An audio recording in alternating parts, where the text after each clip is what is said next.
Genesis 49:29 through 50:26.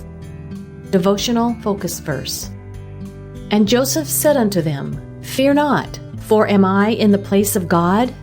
But as for you, ye thought evil against me, but God meant it unto good, to bring to pass, as it is this day, to save much people alive. Genesis 50:19 and 20. The big question of why is one that seemingly every person grapples with at some time in his or her life. Some years ago, God gave me an object lesson in why answers do not always come when we ask Him. My children were young then, and they were full of questions such as, Why is grass green? Or, What makes a rainbow? Once, they asked 50 questions as we drove a distance of about 1.5 miles. I counted. Usually, I tried to respond. Sometimes, however, the answers were so complicated that I knew they could not understand if I tried to explain. For example, can you spell out how photosynthesis works to a 4-year-old? How about what causes the prismatic colors of a rainbow? The answers to their questions were way beyond what their little minds could comprehend, and as much as I loved them, attempting an explanation would have been futile. Times may come when we do not comprehend God's chosen way to fulfill His purpose in our lives. However, we can be assured that God will use circumstances, no matter how unimaginable they may seem to us, to fulfill His own plans. We can learn from the life of Joseph.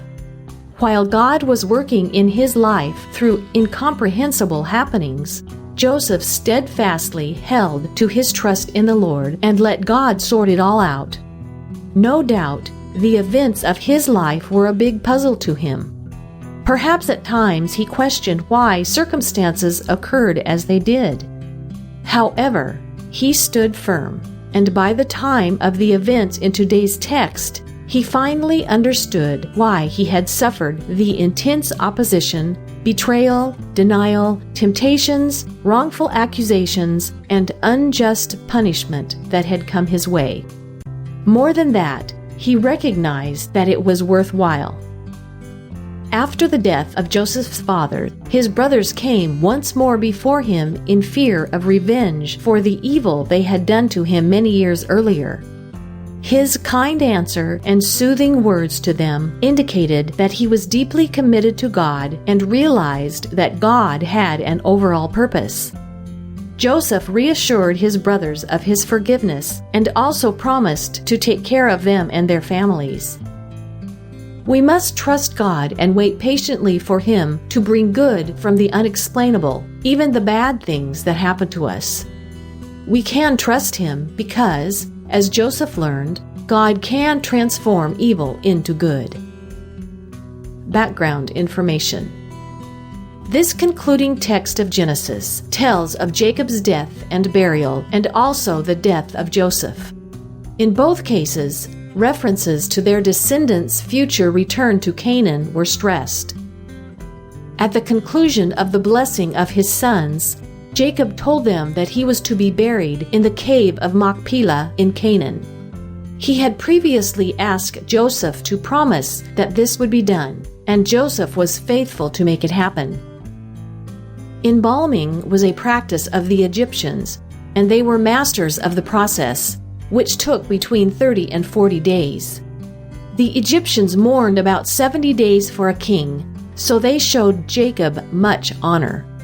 When it was time to go to Canaan, Joseph himself did not appear before Pharaoh because he would have still been wearing mourning clothing, and it was unacceptable to appear before the king in such attire.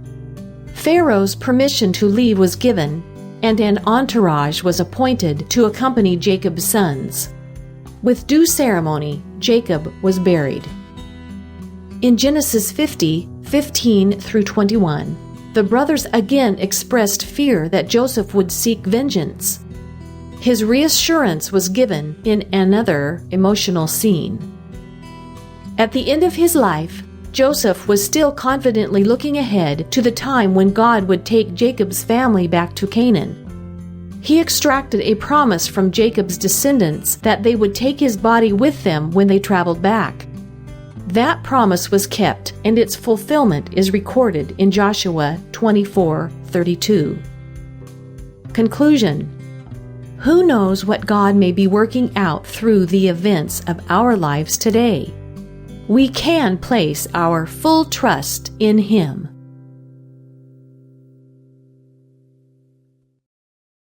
And he charged them, and said unto them, I am to be gathered unto my people, bury me with my fathers in the cave that is in the field of Ephron the Hittite. In the cave that is in the field of Machpelah, which is before Mamre, in the land of Canaan, which Abraham bought with the field of Ephron the Hittite for a possession of a burying place. There they buried Abraham and Sarah his wife, there they buried Isaac and Rebekah his wife, and there I buried Leah. The purchase of the field and of the cave that is therein was from the children of Heth.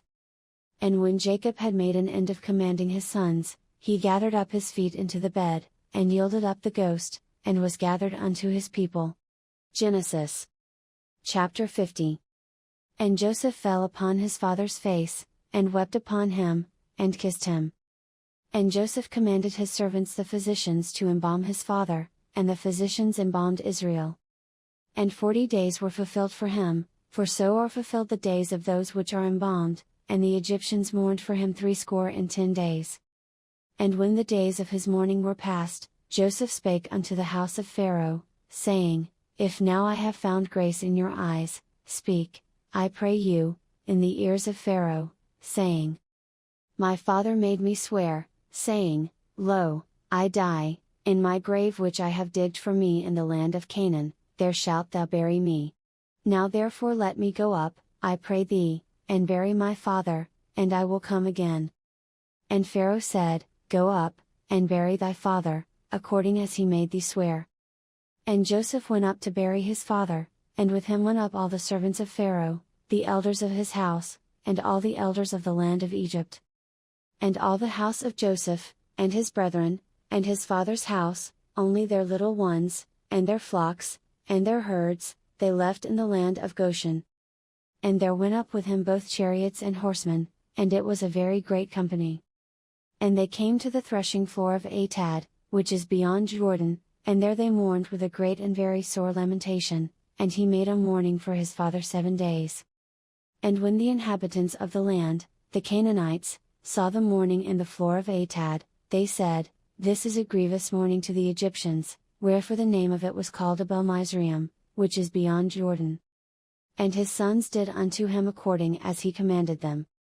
For his sons carried him into the land of Canaan, and buried him in the cave of the field of Machpelah, which Abraham bought with the field for a possession of a burying place of Ephron the Hittite, before Mamre. And Joseph returned into Egypt, he, and his brethren, and all that went up with him to bury his father, after he had buried his father.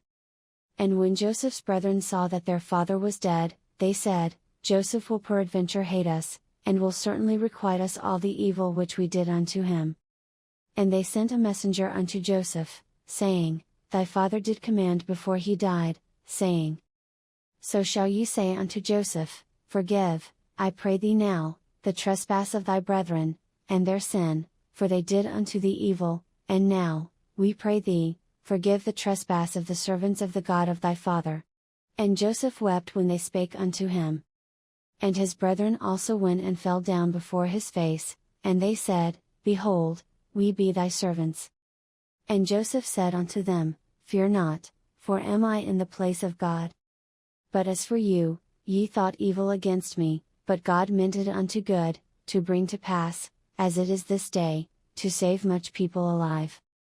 Now therefore fear ye not, I will nourish you, and your little ones. And he comforted them, and spake kindly unto them. And Joseph dwelt in Egypt, he, and his father's house, and Joseph lived 110 years. And Joseph saw Ephraim's children of the 3rd generation, the children also of Machir the son of Manasseh were brought up upon Joseph's knees. And Joseph said unto his brethren, I die, and God will surely visit you, and bring you out of this land unto the land which he sware to Abraham, to Isaac, and to Jacob.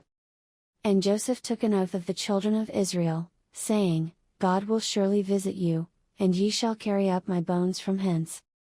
So Joseph died, being 110 years old, and they embalmed him, and he was put in a coffin in Egypt.